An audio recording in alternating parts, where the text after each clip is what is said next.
Welcome back. Now we know you're ready to go. Now you fast out a very interesting meal there for you to get set up for the day.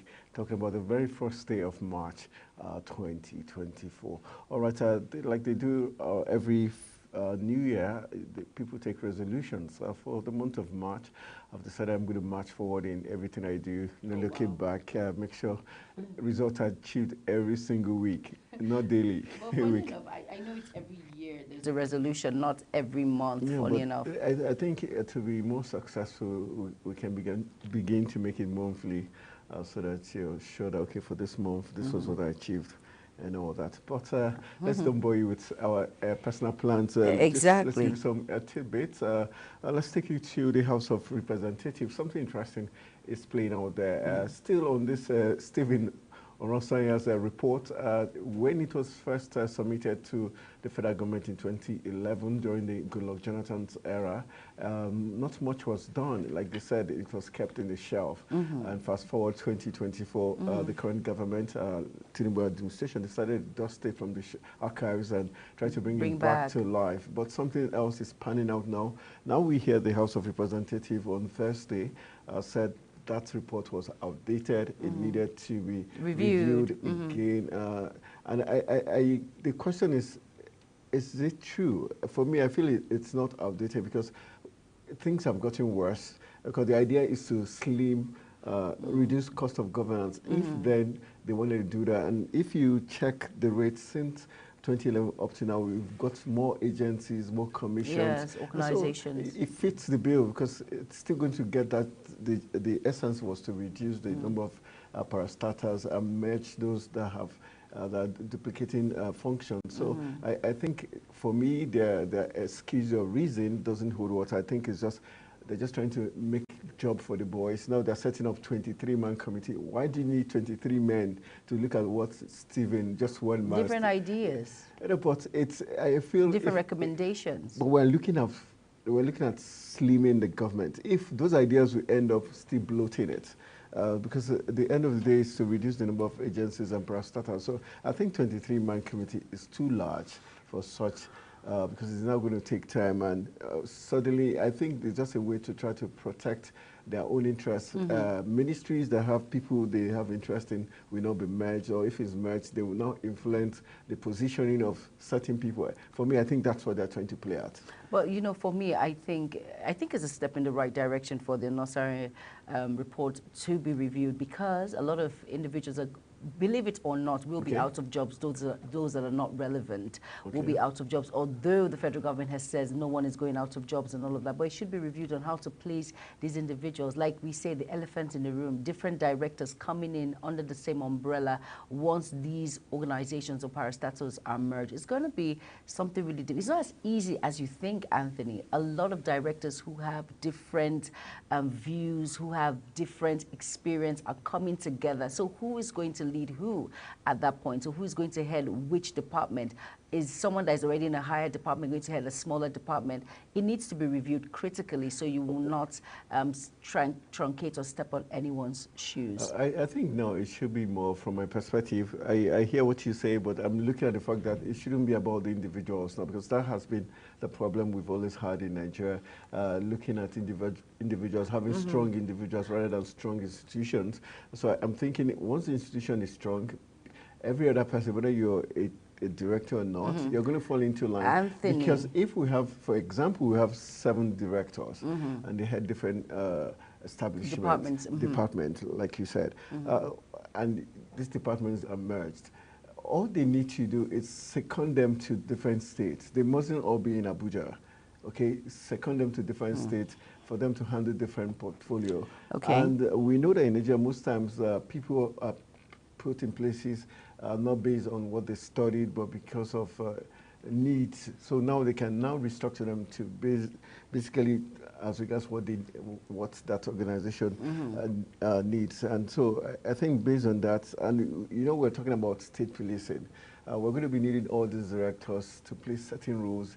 Because when you say state policing now, it's not just going to be, it doesn't mean it's going to be police officers handling every single aspect of that. So they can also deploy them to certain aspect of our national lives. And But let's have it at the back of our minds that it makes happy individuals to run an institution smooth sail.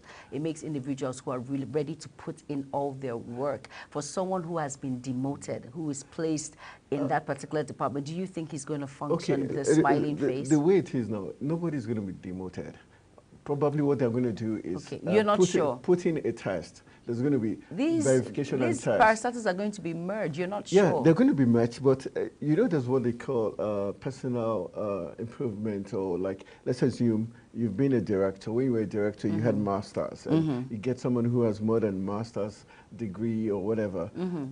Then they're going to make those vettings. It's not in the National Assembly's place to decide who gets what. Okay. So I think, and the House of Rep, I think they're just going to further delay the implementation of the process. I hope the president doesn't listen to them. I hope he goes ahead with his plan, because if he goes ahead with his plan, then whatever the fallout, we can now deal with it. The most important thing, we've implemented this report, because this report is always looking like jinxed. And whenever Nigerians are scared of implementing something, it doesn't happen. That has national interest, then it means it's going to be for the good for the masses and not for the elite. So I think the president should go ahead, implement it. Okay. Yes, they can go ahead and set up there and be looking at the papers while he's doing the implementation. I think that'll be a fair deal.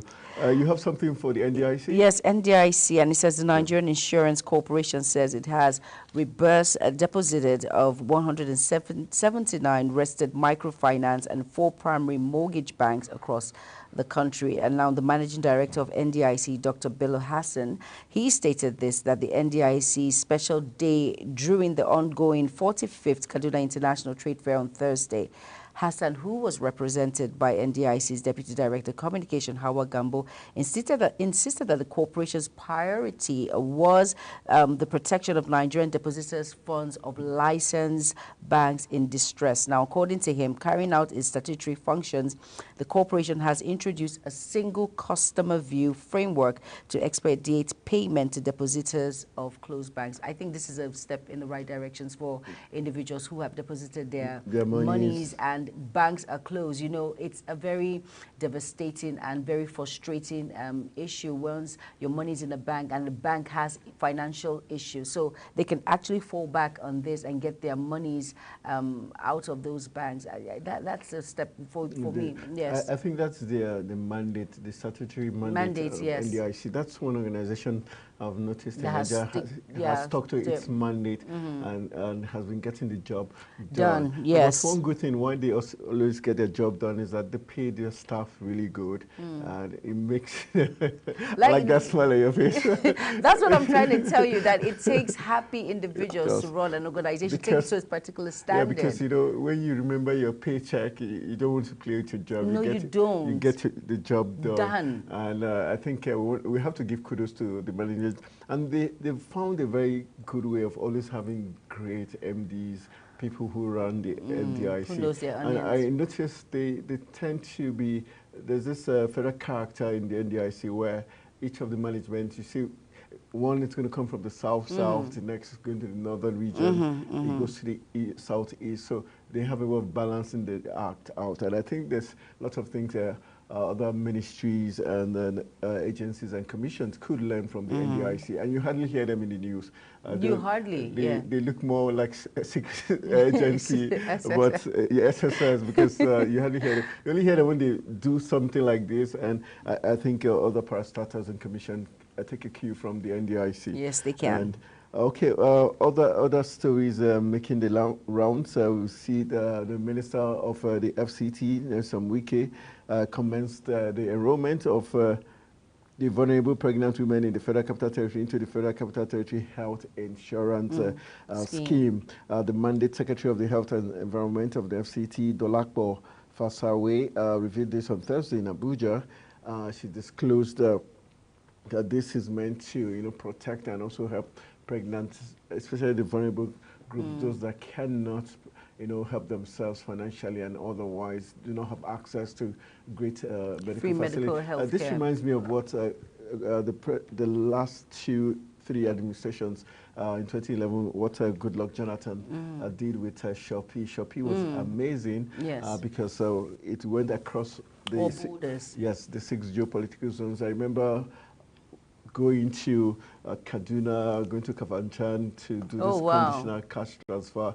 You see husbands leading their wives to the hospital, because once you complete the 4 antenatal stages, you get 5,000 for each. Every time you come, so you come 4 times, you're paid for the 4. That's 20,000 naira.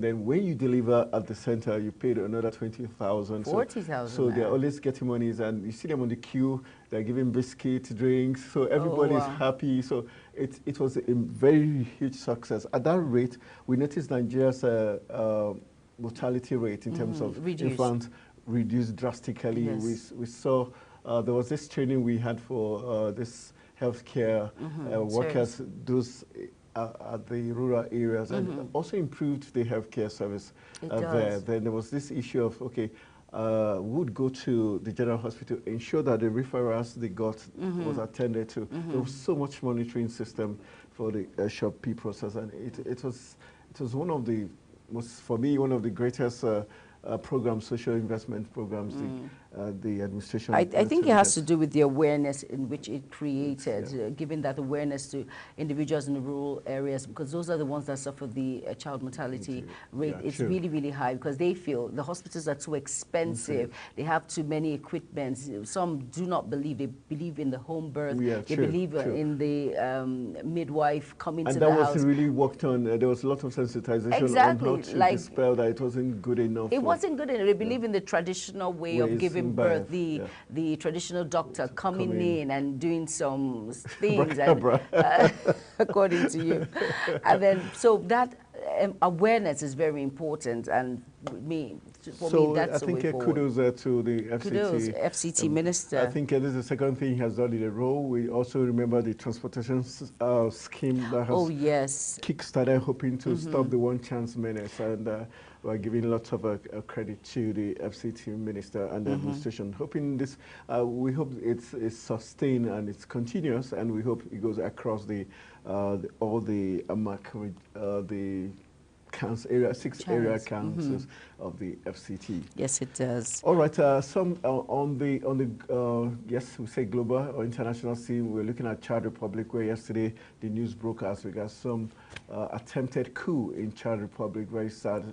A lot of lives were lost, but there was an attempt to overthrow the president of Chad Republic in Germany. There was killings and shootings. So we'll be giving more updates as regards all played out in Chad Republic, but very sad, especially when we just ended that of Niger. And so it shows you that that's militant junta in Mali, Niger. Burkina Faso. It's already having its effect, because now those military personnel, armed men, we're probably thinking, okay, if Niger can do it, if we do it, we can also. ECOWAS is not going to do much to us. Because you heard about what happened, the recent sanction that was dropped and all of that, lifted. But it's sad that the African continent is beginning to delve towards that direction of junta-like governance. For me, I think they think it's an awakening to just break and do better for themselves. But let's see how well this plays. When I got my guest on the program Insight today, and he says it's just these countries are filled with so much poverty, and they do not understand the levity or the implications of what they're getting themselves into. But if you look at it, I asked the question, and I said, since the breakout, how well have they done for themselves? And they said things have been moving smoothly, but it's just for a nick of time. It's just with time, it's going to wear off exactly success. Exactly. So let's just see how well this plays out, and let's see if it's an awakening for good or an awakening for disaster. All right, since it's Friday, I know you need cash to splurge. Let's give you some businesses, and so that you can know how to count your money before you leave the counter, and also make wise decisions and appropriate the money is right, because on Monday you're going to be back to work, and lots of money is to be counted. So let's give you some business news.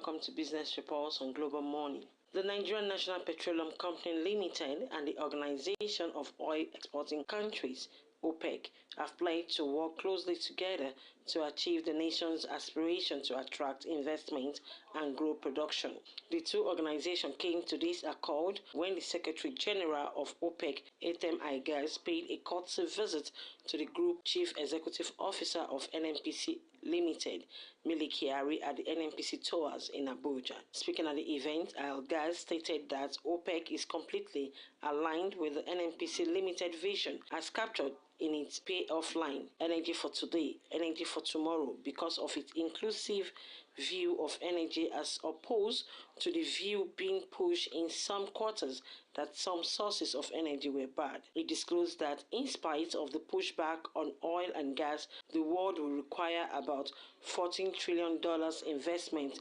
from now till 2035 to be able to meet the global demand, and urged NNPC Limited to do everything to tap into the opportunity to raise its production to continue to be a reliable source of energy to the world. The federal government has announced that about $22.82 billion is expected to be invested in 1,068 oil and gas projects approved between 2022 and 2023. This project, which span across the nation, mark a pivotal moment for the sector, promising substantial economic benefits and enhanced production capability. This announcement was made during a panel session at the 7th Nigerian International Energy Summit in Abuja, where the spotlight was on Nigeria's journey to maximizing its oil production potential.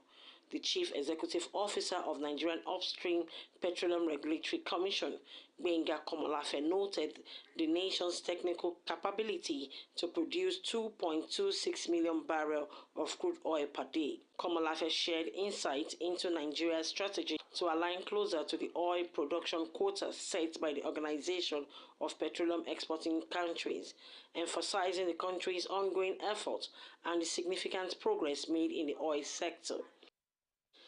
The negative trend seen at the Nigerian equity market persists in early trading on Thursday as investors continue to price in outcome of last Tuesday's bi-monthly meeting of the Central Bank of Nigeria Monetary Policy Committee meeting. The NGX All-Share Index, which slipped below the 100,000 mark on Wednesday, continued on the negative side Thursday morning by 0.33% as investors seek better yield after MPC rate hike.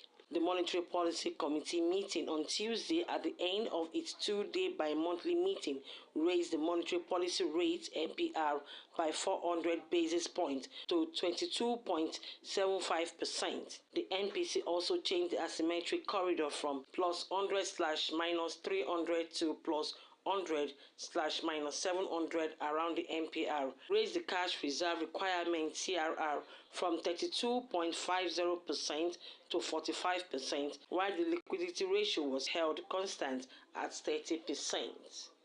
Kike Lomo Okeri, Global Television News.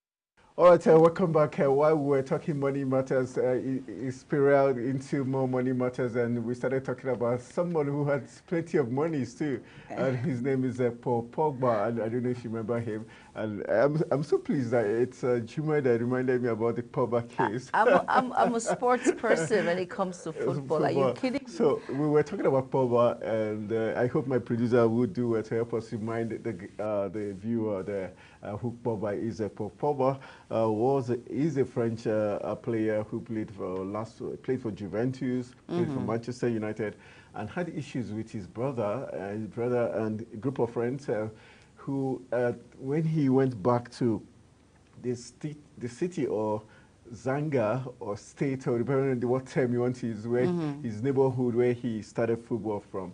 a group of friends and his brother took him to places where he used to play football to remind him, okay, do you remember this place? And the question was, you remember what you promised us? If you became a star, you were going to carry us along, and you just made it and you just disappeared. The story makes me laugh all the time. Yeah, Papa went to town and got, that's Papa there, got to town and told the police that the brothers and a group of friends had him by gunpoint, wanting to extort him. And voila, before you know, the brother was thrown behind bars.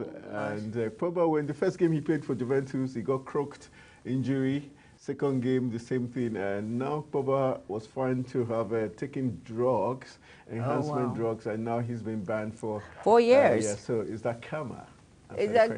But the truth is, you know, when you relate the story to me, I said something like that, like, seriously, you don't owe, and you do things because you just want to help someone, not because you owe the person anything. If you've got places in your heart to help someone, fine. Okay, but it wasn't fair enough for him to throw his brother behind bars just because they reminded him where he started his football career from. But that's on the light hand note. But that's to let you know that Pogba is will not be playing football for 4 years. 4 whole years. I think it's also good for him. The injury to rest. Rest. Just like your brother is resting behind bars, rest. All right, it's now time for us to take you to global news, and the Queen of the Airwaves will be doing us the honors of bringing us all the big stories making the rounds. Stay tuned.